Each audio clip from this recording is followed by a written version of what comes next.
Welcome back to part 2 of Being a Disciple in an Election Year. Well, let's move on. And so issue 2, you may not want war, but it wants you. The world, I would say, is in the most perilous state it's been in since World War II. Autocratic states like China, Russia, Iran, and North Korea are working together and are clear they want to break down the Western-led rules-based order.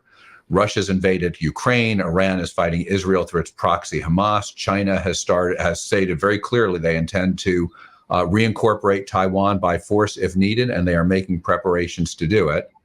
In the U.S., our military budget continues to shrink in real terms. It shrinks as a percentage of GDP. It's half of what it was during the Cold War. The Navy has half the ships during the Cold War. Democracies tend to get caught with their pants down, I remember a professor saying, when war comes. And it would seem that would be the case now, assuming I'm right. Neither candidate is talking about the kind of investment and urgency needed to avert an actual war, or the costs of appeasing our enemies if we're not willing to fight it or don't have the means to fight it. Russia and China are aggressively growing their military budget with a scale that's masked by the fact that things are a lot cheaper there than they are here, and that their businesses are an extension of their military and intelligence agencies. And so, Sergio, let's start with you. Have I framed the issue reasonably? And what biblical principles are at stake in this conversation? Well, let me start with the verse of Psalms 127, that unless the Lord watches over the city, the guards will stand watch in vain. It doesn't mean that the guards are not important. It's just that we need to depend on God for our protection. But I do see. I mean, I think anybody can see it, that we are living in a very dangerous world. There are, like I said, there is evil in the world, and there's a very dangerous time. So in the world that we live in today, I do believe in that saying of the philosophy of peace through strength. I think it is important for our nation to invest in the military. I think it's very important because sometimes the only way that you can achieve peace is through strength. I remember that when I first came to the States, I came in 1984. I don't know if that sounds familiar, but 1984. And my desire to learn English, I decided to pick up books and just by myself. It started with a dictionary, try to read it. And so I read 1984, George Orwell. And oh my goodness. I mean, I never regretted reading that book because, man, that should be like part of the Bible. It's like a prophecy, man. Oh my goodness. It's like a very interesting book. Probably because my mind was so virgin back then, and I was like assimilating everything that we'll read, And but hey, it's pretty much what we see in many parts of the world, and this constant supervision and the control that nations have over their citizens and the whole stuff, and I see that being living out today in so many nations, and I think that there are many dangers, not only abroad but also I think even within the United States. I think there are other forces that we need to really take care of. So I think we do need to invest in the military, but also we need to be careful of all other influences. Like for instance, I don't think people understand. Maybe many do. The power of social media now. Even controlling information, and sometimes along with the government. But recently we heard that Mark Zuckerberg finally, he admitted that he was, pressure by the government to retain some information, and so those forces of controlling people's view, I think also are something that we need to be really be careful of, if we really want to enjoy this freedom that we have been given by God. Enoch, what about you? Okay. Let's see.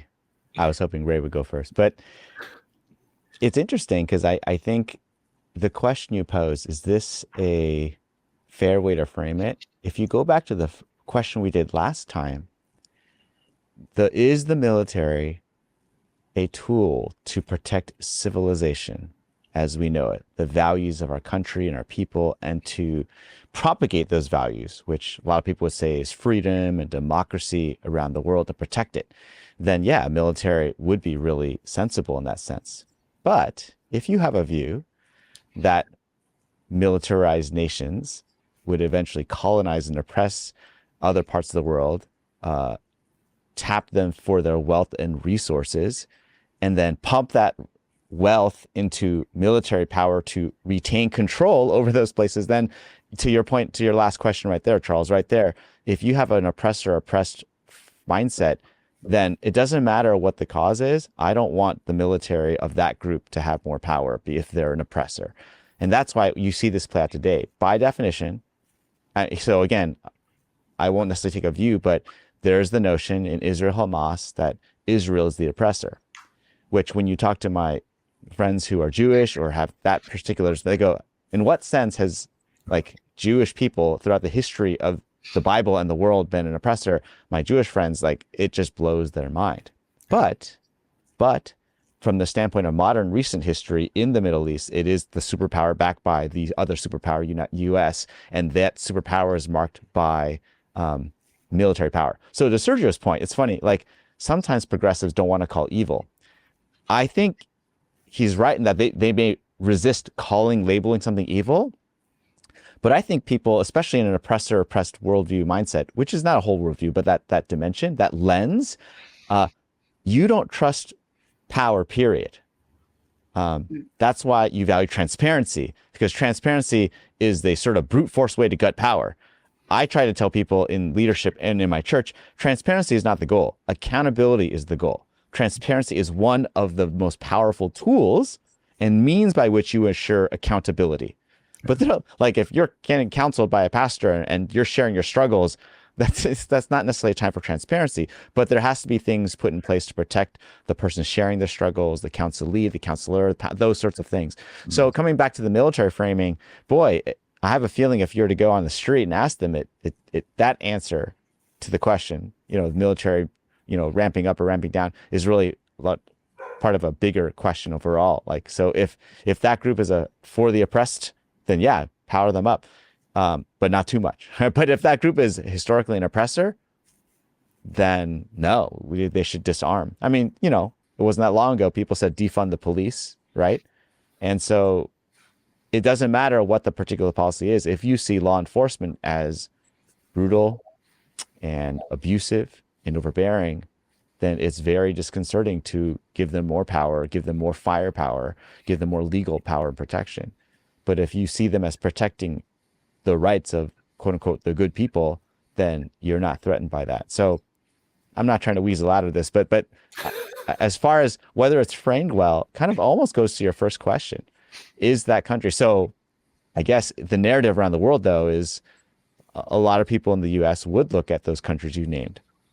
My ancestral country, China, North Korea, other places like that, as threats to freedom and democracy. I think Russia, right? So Russia invading Ukraine, quote unquote, it's quote unquote straightforward, right, to the rest of the world. Big military thing over here goes there. But actually, the people of Russia, from what I'm trying to understand, the average Russian citizen may not be enjoying all that much wealth and power.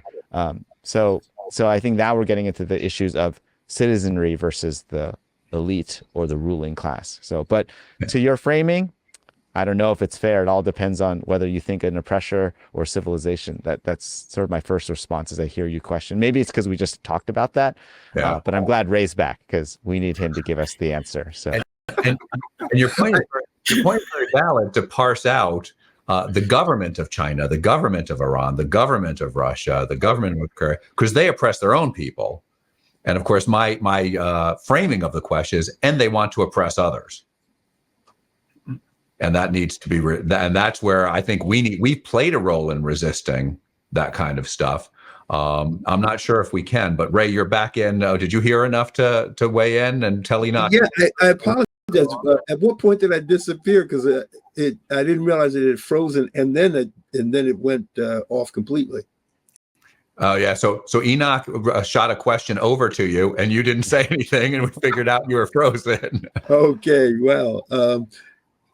Yeah. So you heard my point about Psalm 134, the fact that no, we didn't hear anything. Oh, okay. All right. Quick summary of what I was saying to myself. I find Psalm 134 to be a sort of a touchstone. The last part of it says, "Seek peace and pursue it." If you really want to pursue the ways of the Lord, I really think it applies not just to individuals, but to nations. The problem is biblically, it doesn't tell us how to do it. And what I mean by that is do you seek to peace by focusing on your own strength? Or do you seek peace by looking to build collaborations like NATO or other groups? Do you seek peace by the traditional methods of ships, chariots, so on and so on? Or in an era where cyber warfare is an enormous challenge, how do you redeploy? How do you redeploy when regional conflicts may be the most worrisome issues, not massive battles between tanks and ships and so on? And I'd say last but not least, what's the lesson you take from the Vietnam War, where I think the mistake we made at the cost of 50,000 American lives was failure to recognize that not understanding a people and their history, ended up costing you greatly. I'd even say that to some extent in the longest war in our history, Afghanistan. So what does really seeking peace mean? And what's the best way to pursue it? And into that, I'd add in, and this is where American foreign policy has this tension, and how do we help others who are being oppressed? Absolutely. And so we've always got that tension of, look, we can't solve every problem, and yet it's how do we sit by and let these people be harmed and oppressed and invaded and taken over that way, knowing that at some point it threatens us too. Could I just throw out one last thing too? There's a wonderful book by a guy named Steven Pinker. It's been controversial in terms. He's argued that in fact we are in perhaps one of the most peaceful periods in human history, and that is not to discount the impact of warfare on countless lives and the stability of countries and so on. It's not to minimize that, say it's not important. It really is. But in spite of 2 world wars, a Cold War, which for me actually was a more frightening period, frankly, because the possibility of mutual assured destruction was real. Yeah. So, again, I reiterate, times are perilous. They may actually not be the most dangerous that we've ever faced, certainly in human history, and even since World War II. Yeah, I do wonder if we're not in 1938. That's the analogy I can use. Is Hitler just wants the Sudetenland, then he just wants Austria, the Czechoslovakia, then he just wants, and the democracies just sit around going, well, let them have that. Maybe it's not worth stopping. It's too hard. And by the time we dealt with it, it was really hard. No And question about it. where we I are. think the problem complicates the formula again. And gets back. We absolutely ought to seek peace. I think it's a biblical mandate. How to pursue it Yeah. is tough. I think in the case of Ukraine, a big factor is Russia has nuclear weapons. Yeah. We relate to North Korea in a very different way than any other country of its size and productivity because they have nuclear weapons. Yeah. So, there's so many pieces on the chessboard, and that's not to absolve political and other leaders of the responsibility. I just think that the figuring out how you really pursue peace has become even more complicated. And the issue, you're absolutely right. The nuclear weapons issue makes this huge. And Iran, of course, has been pursuing nuclear weapons. Absolutely. It doesn't seem like for 20 plus years, we've really had a strategy to deal with Iran's pursuit of nuclear weapons, North Korea's pursuit of nuclear weapons, China's massive build out, or any kind of, overall strategy to pursue peace in the world. It seems like we just react. Am I being unfair? Well, again, I don't know the backstory on this. I do know there are very few technologies which anybody has been able to suppress or successfully suppress over the long haul. So you can screw up their centrifuges, you can assassinate their nuclear scientists. Once the knowledge is out there, it is very difficult to keep people from getting access to. Yeah. Good point. Enoch, Sergio? Yeah, well, one thing that I would like to add is that, when we speak specifically about United States, there is a scene in the movie Gladiator. When God doesn't speak to me through the Bible, He speaks to me through movies. there is one part where the emperor is about to die. He does the same thing with me, Sergio, but not any movies after 1960. I tell the church that in order to become a member of Hammond Ministry, you need to watch Gladiator and Braveheart. Anyway, so there is a part of the movie where the emperor is about to die and want to entrust the government to Maximus, and he's asking what is Rome, and then he says, well, Rome is the light. Rome is the light, and that portion for me is like very interesting because, hey, I believe that America, which is a miracle. I mean, when you read the Bible, people ask, "Where's America in the Bible?" And it's like, yeah, man. I mean, some people stretch and they say like it's in the word Jerusalem, USA, Jerusalem. They're trying to find USA somewhere there. The letters are there anyway. I know. But hey, I do believe that United States is still the most powerful nation, and it has responsibility, like you were saying, Charles.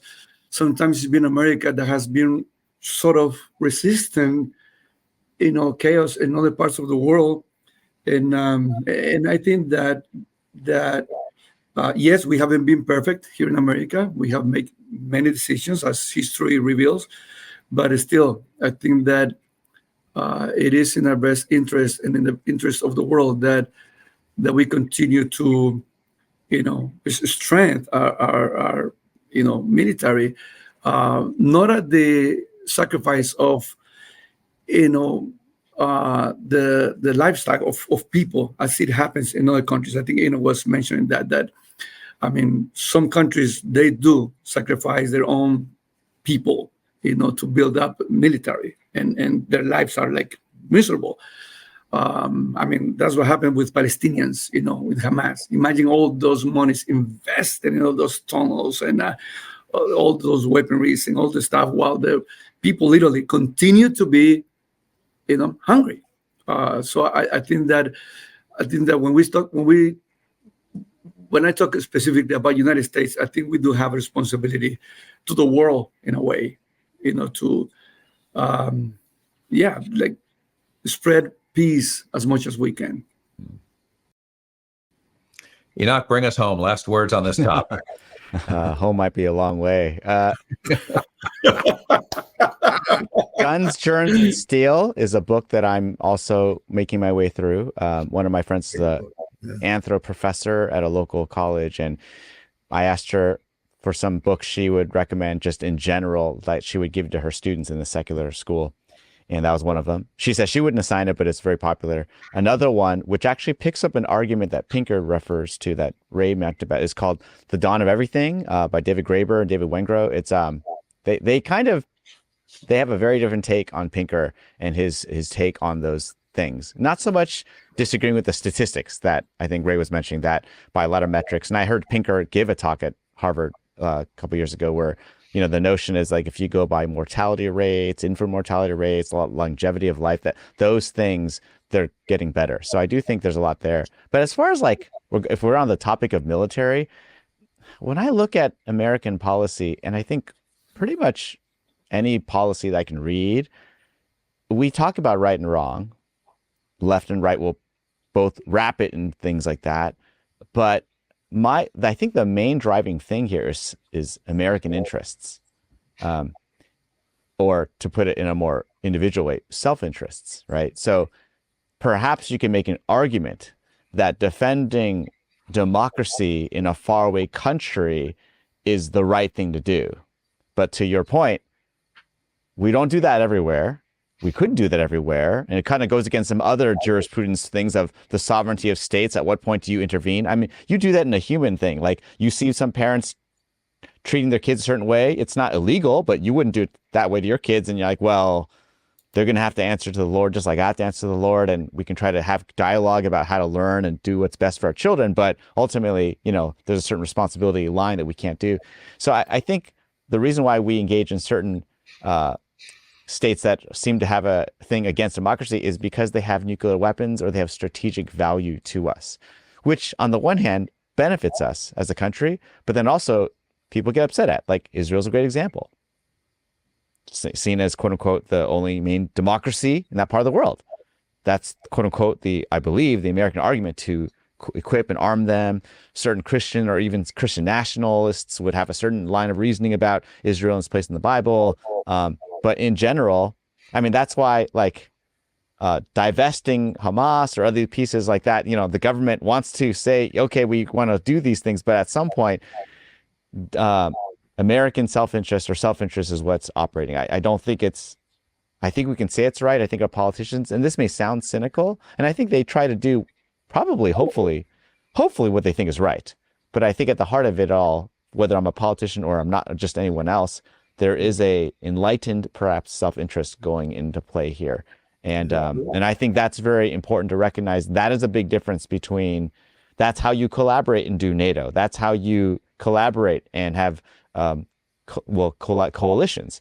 We disagree on XYZ, but we agree on ABC. So we're going to, on this issue, wage the advocacy for this issue that we can agree in. And it goes back to, I've learned a lot from talking with Ray about what it means to be in a pluralistic society. If we only work with people who agree with us on everything, I mean, I don't even agree with myself, right? So it's really hard to find someone like that. I know there are tribes within Christianity, certain confessional groups like denominations or things, but even then, there's actually quite a lot of disagreement when you get down to a more granular level. So when it comes to the military, I think it's probably going to play out politically to how much military might relative to other things in our budget as a country do we need to ensure our national self-interests abroad. And that goes to what Sergio was saying. Like some would say that money is better spent, like immigration is a great example, or I should say, let's be very specific, refugee and asylum. Okay, that kind of migration of peoples who are seeking refuge, food, fleeing war, famine, or disease or poverty, right? So some would say rather than build a big wall and increase your border control military, you should help create better societies and systems where those people live. And so that's where I feel like the debate keeps going back and forth. There are good points and it can get a little discouraging as you listen. But yeah, most people in America I know are pretty concerned about Russia and China. And so, but then a lot of people I know also like, well, how much of it is really better spent? And so, you know, there's the execution of the money and, you know, how well it's managed, but that's sort of my take on the threat in terms of our military. Just depends. Hawks and doves, as they say. Well, I will answer it for you, and then we'll go on. We need to double the size of the military budget, and we're broke. Join us next Sunday at 2 p.m. on Life Changing Radio or wherever you stream your podcasts to hear the next episode of Being a Disciple in an Election Year. Thanks for listening. To support this program and accelerate evangelism, go to visionnewengland.org and click on Donate or click Member to become a partner with us. This program is supported by the Palau Association, who are dedicated to proclaiming the good news, uniting the church, and impacting cities worldwide.